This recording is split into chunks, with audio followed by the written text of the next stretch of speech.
Alright, we've reached the end of the road, and that is the final episode of Series 1. That is, Parting of the Ways. I just want to say, I hate the Daleks. More specifically, I hate how they're written. Because I noticed this in Dalek, and I noticed it in this one. And I'm sorry, but the Daleks are written to be unstoppable. Like, no matter what our heroes do, it doesn't work because the Daleks have something to counteract it. And that's what's seen in this one. The Daleks, like, they get on board the station. How they did that, where they're trying to get them, to stop them. They activate something to stop it from them coming on board. It doesn't work, so they come on board. And then they have Linda, poor Linda, who I knew in a previous episode I didn't mention this, but she mentioned she wants to go traveling with the Doctor. And as soon as she said that, I knew she was going to be dead. And it took till this episode for it to happen. She's stuck in this place, and she's like, they're coming. And the Doctor's like, it's okay. The door is built to withstand meteors. And then when the Daleks come up, and he's got this little blowtorch thing that goes right through there, but it's a distraction because some Daleks come from the other side and blast through the door, and we don't see it, but she's dead. And they kill everyone on board, including Captain Jack, but I knew that was coming because I've seen the show. But it's just like, that's bullshit. The Doctor killed every single one of them, including his own people. But they're still written like they're indestructible. Like, even the Emperor of the Daleks says, I am immortal. No, you're not. It's just, and it's only so that what happens towards the end can happen. Like, they are so unstoppable that they need a combination of Rose and the TARDIS to defeat them. And it's just so stupid, really. It's like, and they're firing bullets at them, even though they know it won't work. And they even shout out, you lied, the bullets don't work. And so, beginning of this, there's this cool shot where Jack blasts one of the Daleks, and he's like, and they rescue Rose, and she's like, great shot. He's like, yeah, it's my one-shot wonder, won't work anymore. I'm like, what? Why would you write that into the script? He has this cool gun that he fixed up in the previous episode. It only works once. That's stupid. Again, only so that the Daleks can be almost unstoppable, so Rose / the TARDIS, or Bad Wolf, what they call it, can show up later. Another thing that bugs me is that Jackie, oh Jackie, sweet Jackie, I love you, but you're too damn stubborn, alright? She,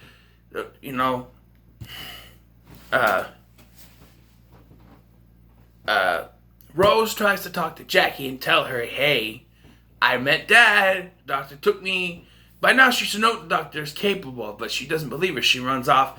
Then she comes back, somehow believing her out of nowhere. And they help Rose, her and Mickey. And Mickey, again, look, I kind of feel bad at this point, because Rose is like, well, I gotta save the Doctor because there's nothing for me here. And he's like, nothing? She's like, yeah. And he's like, okay then. I'm like, Mickey, fucking kiss her! Said nothing for you here? Give her a kiss. Give her a snog, as you'd say over there. I mean, come on then. Man, you're pathetic, Mickey.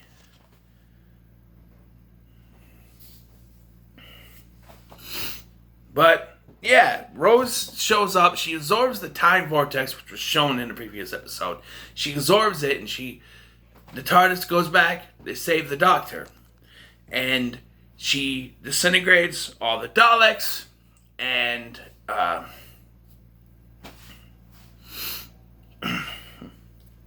and so the Doctor, she brings Captain Jack back to life. And, the Doctor doesn't know that. Keep that in mind. The Doctor doesn't know that Captain Jack was brought back to life.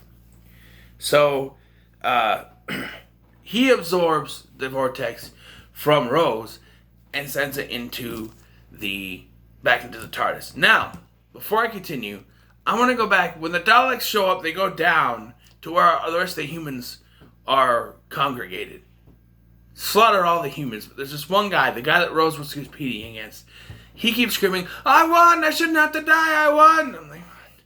There's also a cool sequence where the android, who is like the android version of Anne Robinson from the Weakest Link, shows up and kills one of the Daleks before she gets blasted. I'm like, yes! And then she kills like 3 Daleks in a row, and then 3 more Daleks show up and blast her, and she's dead. I'm like, yes! And then she gets blasted. I'm like, fuck! Every time they try something, the Daleks counteract it, and that's bullshit. That is writing yourself into a corner on purpose to where there's only one thing that can stop them, and that's the one thing you prepared throughout the entire season. So they're playing, we have to have it end this way because we've wrote ourselves that way. And it irritates me. It does, because if the Doctor was able to defeat the Daleks, all of the Daleks, one man destroyed all of the Daleks and all of his people, then why are they so powerful? Yes, they're the most feared species in the galaxy, but still, it just makes no sense. So, another thing that doesn't make any sense. So the Doctor says because he absorbed the time vortex, all the cells in his body are dying and he's going to regenerate. So why isn't Rose dying? She absorbed it too, and she has had it in her system longer than he did. And yet, a human body isn't affected by the time vortex. She's going to be fine because her actress isn't leaving. But because Eccleston was leaving, it had to affect him. And so he had to regenerate into the 10th Doctor. Which was done, by the way, Billy Piper, who plays Rose, wasn't on the set when David Tennant shot his regeneration scene. They had a piece of sticky tape at the eye line for him to look at during his regeneration scene. Little tidbit for you. But the 9th Doctor's regeneration. I think Modern Who has maybe the best speeches. I mean, you have the 10th Doctor's "I don't want to go" to the 11th Doctor's "I always remember when the Doctor was me" to the 12th Doctor's "Never eat pears." But here you have a speech that I've always loved. He goes, "Before I go, I want to let you know you were fantastic. Absolutely fantastic. And you know what? So was I." And then, he starts rambling at first about who knows what happened. I might have 2 heads. I might have no head. Imagine me with no head. Because of regeneration, And then regenerates into David Tennant's 10th Doctor, which is my favorite Doctor. So we're going to get to some episodes coming up soon. But yeah, don't underestimate the 9th Doctor, though. Christopher Eccleston was great in the role. And watching these episodes over the last couple of weeks really got me to realize that people overlook this series. People I'm in a Doctor Who group on Facebook, and they're like, so everybody just skips series 1 and goes straight to Tennant's run, right? People keep saying that. And I'm like, don't overlook the 9th Doctor. He had a good run. Yes, it wasn't long, but it's still good. Yeah, still good. And that's how it ends. But yeah, it's a little iffy to me how they both absorbed the power of the vortex, yet he's the only one that is affected by it like that. Like he's going to die, and nothing happens to Rose.